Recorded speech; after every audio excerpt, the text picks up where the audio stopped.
Indi stocks मराठीच्या weekend सिरीजमध्ये आपल्या सगळ्यांचं स्वागत. आणि आज आपण पहिला श्री गणेश करतोय जो बेसिक सिरीजचा आहे.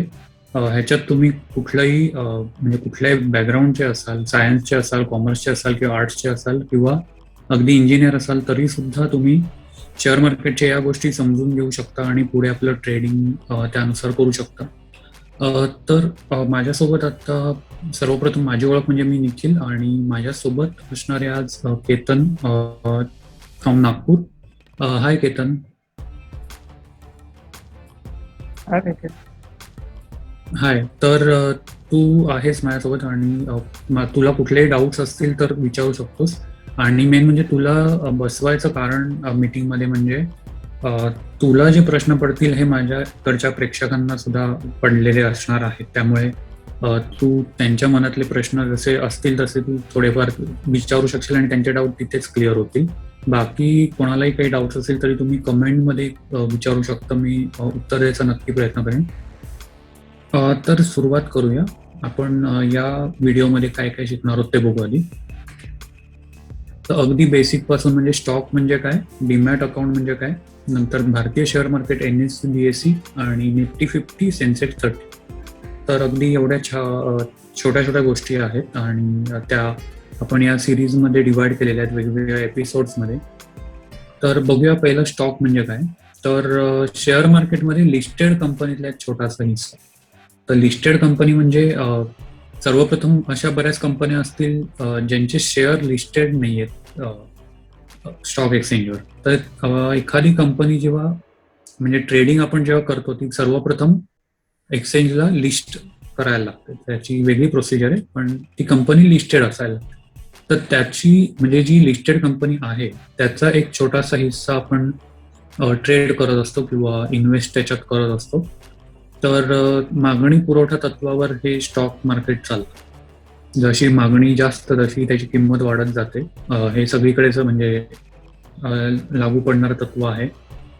तर स्टॉक एक्सचेंजच्या मार्फत इलेक्ट्रॉनिक पद्धतीने खरेदी किंवा विक्री त्याची करता येते. तर स्टॉकचं अजून एक आपल्याला थोडंसं उदाहरण घ्यायचं आलं तर तुम्हाला अख्खा फ्लॅट घेणं शक्य नाही. तर तुम्ही कारण तुमचं तेवढं बजेट नाही, पण तुम्हाला त्या फ्लॅटमध्ये इन्व्हेस्ट करायचं असेल तर तुम्ही कसं करू शकता. एक लादी तुमच्या नावाने तुम्ही एक फ्लोअर म्हणजे तुमचं आपण हे म्हणतो स्क्वेअर फूट, तसं एक तुमच्या नावाने तुम्ही घेऊ शकता. आणि जसं जसं फ्लॅटची किंमत वाढत जाईल तसं त्या लादीची किंमत पण वाढत जाईल. तर तशाच पद्धतीचं काहीतरी हे शेअर मार्केटमध्ये स्टॉक्स देवाणघेवाण आपली चाललेली असते. पूर्वी स्टॉक एक्सचेंज जेव्हा होती ती म्हणजे भारतात आपली बरीच होती. तर आता सध्या इलेक्ट्रॉनिक स्टॉक एक्सचेंज आहेत ती नॅशनल स्टॉक एक्सचेंज आणि बॉम्बे स्टॉक एक्सचेंज. त्याच्याबद्दल आपण येत्या स्लाइडमध्ये बोलूयाच. पूर्वी हे होतं हे इलेक्ट्रॉनिक नव्हतं, त्यामुळे कागदोपत्री याचे व्यवहार चालायचे. आणि म्हणजे पूर्वी आपण बघितलं असेल की ते वेगवेगळी सर्टिफिकेट्स यायची किंवा किसान विकास पत्र किंवा बरीच अशी सर्टिफिकेट जमा केलेली असायची. किंवा तुमच्या आजोबांकडे वगैरे तुम्ही बघितलं असेल की त्यांच्याकडे सुद्धा ते शेअर सर्टिफिकेट यायचे. तर आत्ताच्या आपल्या इतक्या फास्ट काळात ते त्या पद्धतीचं ट्रेडिंग पॉसिबल नाही आहे. त्यामुळे इलेक्ट्रॉनिक पद्धतीनेच हे केलं जातं आणि हे सगळ्यात जास्त सुलभ आणि जलद आहे. तर केतन, ह्याच्यात काही डाऊट आहे? हा, मला एक प्रश्न विचारायचा. जसं तुम्ही म्हणाला की आपण एका कंपनीला लिस्ट करतो, म्हणजे ते लिस्टेड कंपनीतला आपण त्यातला कोणतातरी छोटासा हिस्सा घेतो. तर लिस्ट करणं म्हणजे काय असतं? ओके. तर लिस्ट त्याचा प्रश्न जर ऐकू आला नसेल तर परत एकदा सांगतो की कंपनी लिस्ट करणं म्हणजे काय असतं. तर कंपनी म्हणजे आता बऱ्याच कंपन्या तुमच्या आसपासच्या MIDC मध्ये सुद्धा असतील ज्याच्यात कोणतरी डायरेक्टर आहेत, पार्टनर्स आहेत, पण त्या शेअर मार्केटच्या स्टॉक एक्सचेंजवर लिस्टेड नाही. लिस्टेड नाही म्हणजे त्या कंपनीला वेगवेगळे क्रायटेरिया असतात. ते सगळे क्रायटेरिया पास झाल्यानंतर स्टॉक एक्सचेंजमध्ये लिस्ट करण्यात येतं. म्हणजे त्यांचं शेअर ट्रेडिंग आहे ते पब्लिक डोमेनमध्ये जातं आणि त्याच्यानंतर त्याचे शेअर जे आहेत ते लोक ट्रेड करू शकतात. तर त्याच्यासाठी लिस्टेड म्हणजे एक अप्रुव्हल लागतं ह्या सगळ्या प्रोसेसला स्टॉक एक्सचेंज कडून, आणि मग ती कंपनी लिस्ट होते. आता अशा बऱ्याच कंपन्या आहेत ज्यांचं लिस्टेड नाही आहेत आणि त्यांचं ट्रेडिंग आपल्याला करता येत नाही. म्हणजे समजा कंपनी XYZ माझ्या शेजारी घराच्या जवळपास आहे, पण मला त्याचं शेअर्स घेता येत नाही कारण ती कंपनी लिस्टेड नाही. तर ती लिस्टेड असेल तीच कंपनी आपण त्याचं ट्रेडिंग एक्सचेंज थ्रू करू शकतो. ओके, ह्याच्यात काही म्हणजे अजून आहे डाऊट? नाही, माझ्याकडनं पूर्ण क्लिअर झालं. ठीक आहे, पुढे तर आता डीमॅट अकाउंट म्हणजे काय? तर डीमॅटचा आधी फुल फॉर्म आहे डीमटेरियलाइज. तर हे शेअर सर्टिफिकेट पूर्वी यायची, जशी इथे चित्रात दाखवले तसं, तशी पूर्वी शेअर सर्टिफिकेट यायची, पण आता ती इतिहास जमा झालाय, कागदोपत्री व्यवहार आणि इलेक्ट्रॉनिक ट्रेडिंग कंपल्सरी म्हणजे बंधनकारक केलेलं आहे. तर पूर्वी असं होतं की काही, मला वाटतं मागच्या वर्षीपर्यंत सरकारने मुदत दिली होती की तुमचे जे जे शेअर सर्टिफिकेट आहेत ते डिमटेरियलाइज करून इलेक्ट्रॉनिक पद्धतीमध्ये कन्वर्ट करायचे आहेत आणि ह्याच्या पुढे कागदोपत्री व्यवहार इतिहास जमा करायचे. त्यामुळे बऱ्याच वेळेला असं व्हायचं की ते शेअर सर्टिफिकेट गहाळ व्हायची कुठेतरी, कोणीतरी त्याची चोरी करायचं किंवा आगीत जळून ते गायब व्हायचे किंवा त्याला बुरशी लागायची, काही होऊच, म्हणजे तसं म्हटलं तर त्यांचं लाईफ जास्त नव्हतं. त्यामुळे ते सगळे डिमटेरियल म्हणजे आपल्याला डिमोनेटायझेशन हा शब्द माहितीच आहे. त्यामुळे डिमटेरियलाइज म्हणजे तो मटेरियल कागदोपत्री व्यवहार बंद करून इलेक्ट्रॉनिक पद्धतीने हे केलेले आहेत, कन्वर्ट केलेले आहेत. त्यामुळे आता हे जे सगळे तुमचे शेअर्स आहेत ते कुठे जमा होतात? तर ते डीमॅट अकाउंटला जमा होतात. त्याच्यासाठी एक सेंट्रल डिपॉझिटरी आहे आणि म्हणजे सेंट्रल डिपॉझिटरी म्हणजे इथे आपण डिपॉझिट करू शकतो. तर डिपॉझिट करू शकतो म्हणजे तुमचे शेअर्स जे आहेत ते तिथे डिपॉझिट होतात. एक इलेक्ट्रॉनिक लॉकर पद्धतीचं तुम्ही असं समजू शकता. तर ते प्रत्येकाचा पॅन आणि आधार बेस जोडलेलं असतं. त्यामुळे तुमच्या नावाची किंवा पॅन नंबरची एक सेंट्रल डिपॉझिटरी येते, त्याला अनेक डीमॅट अकाउंट जोडू शकता. म्हणजे असं नाही की माझं एकाच डीमॅट ब्रोकरकडे एखादा अकाउंट आहे तर प्रत्येकाला वेगवेगळी डिपॉझिटरी मिळेल असं नाही.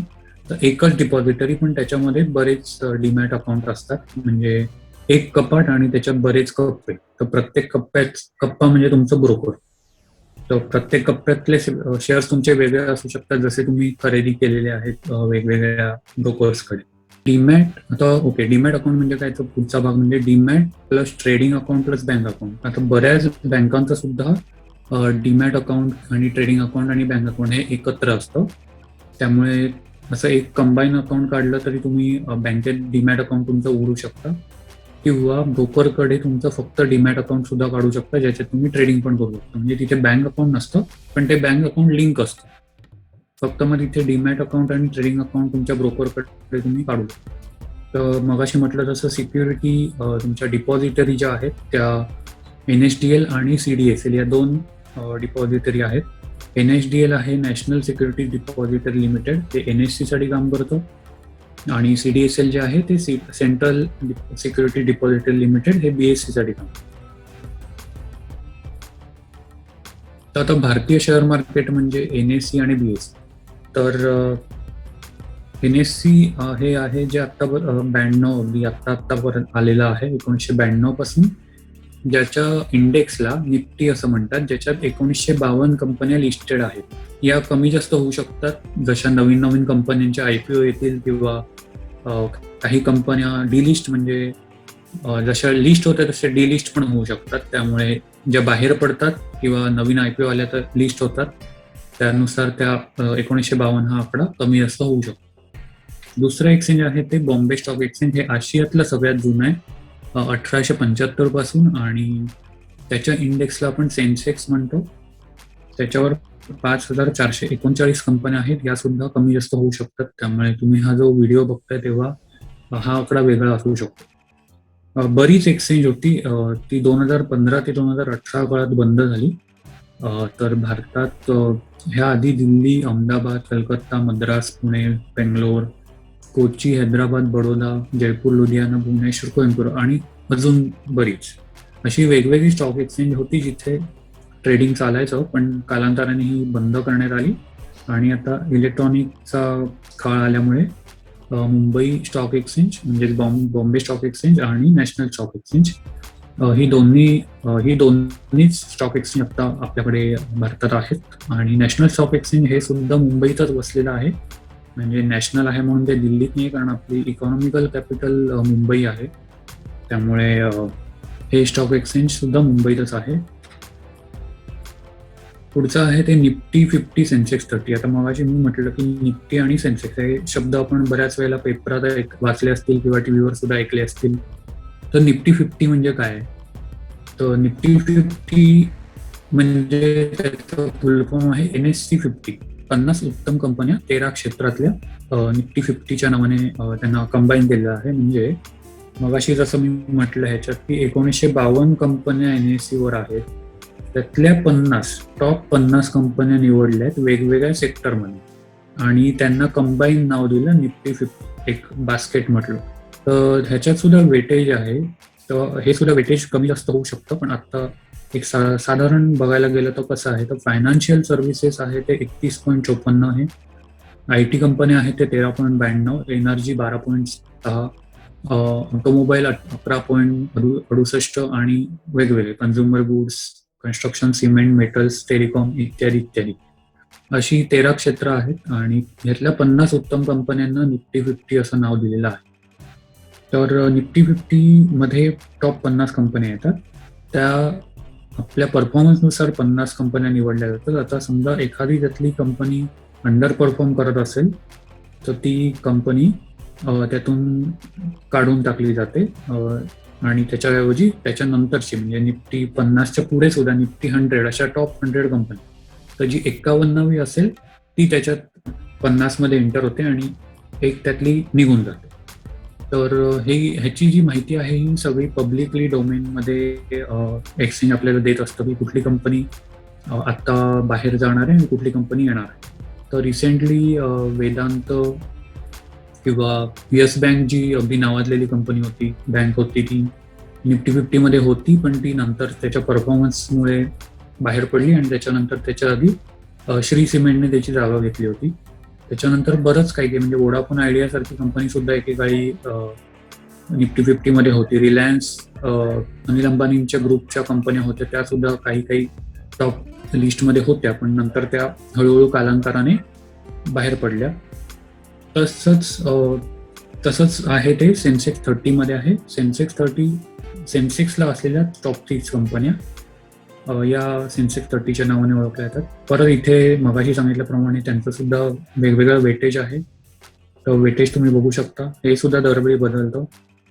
तर IT consulting, banks, housing finance, integrated oil and gas, electric and car utilities, package food, furniture, telecom etcetera etcetera. तर ह्याच्यात सुद्धा टॉप 30 कंपन्या त्यांच्या परफॉर्मन्सनुसार असतात आणि त्या वेगवेगळ्या होऊ शकतात, बदलू शकतात.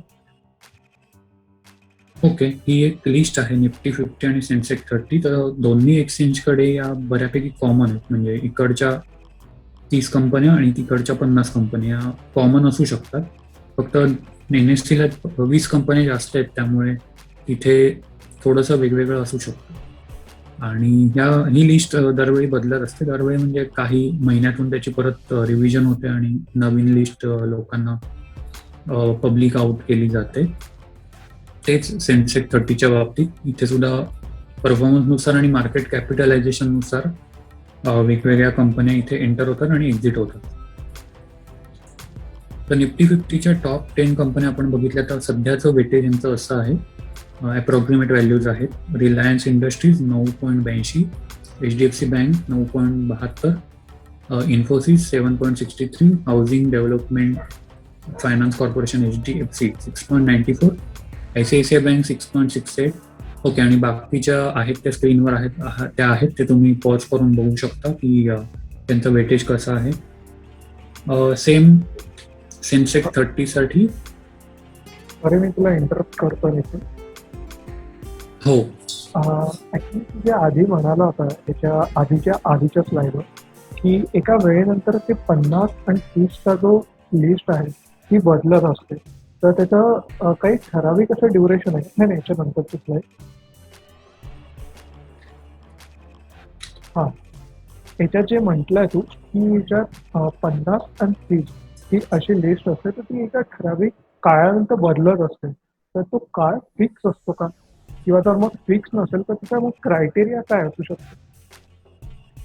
जनरली त्यांचा मार्केट कॅपिटलायझेशनचा क्रायटेरिया आहे की समजा म्हणजे 50 टोटल, मी मगाशी म्हटलं की टोटल टॉप 50 आणि टॉप 100 अशा पण कंपन्या आहेत. त्यामुळे 50 समजा पहिल्या 50 मध्ये आहेत, त्यातल्या एखाद्या कंपनीचं मार्केट कॅपिटलायझेशन कमी झालं आणि परफॉर्मन्स कमी झाला तुमचा, तर तुमची 51वी कंपनी आहे ती त्याचं मार्केट कॅपिटलायझेशन जास्त होतं. मग जिचं जास्त झालंय ती 50 मध्ये एंटर होते आणि जिचं कमी झालंय ती 50च्या बाहेर पडते. म्हणजे ह्याचं ऍक्च्युली ड्युरेशन त्यांचं आहे, मला वाटतं आय थिंक 3-1 महिन्यानंतर ते रिवाईज करत असतात. पण ड्युरेशन वाईज आहे का मला एकदा चेक करायला लागेल. पण साधारण मार्केट कॅपिटलायझेशन नुसार या कमी जास्त होत असतात. Okay, okay. ओके, तसे सेन्सेक्स 30 आणि टॉप 10, सेन्सेक्स 30 टॉप 10 मध्ये या कंपन्या आहेत सध्या: Infosys, TCS, Reliance industry, ICICI bank, HDFC bank, HCL tech, Bharti Airtel, IndusInd bank, SBI आणि L&T.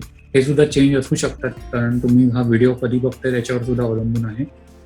तर जिथे जिथे तुम्हाला पॉज करायला लागेल व्हिडिओ तिथे पॉज करा, कारण म्हणजे जास्त व्हिडिओची लेंथ वाढवून उपयोग नाही. त्यामुळे तुम्ही तिथे पॉज करून तो कंपनीची लिस्ट वाचणं आहे किंवा पर्सेंटेज वाचणं आहे ते करू शकता.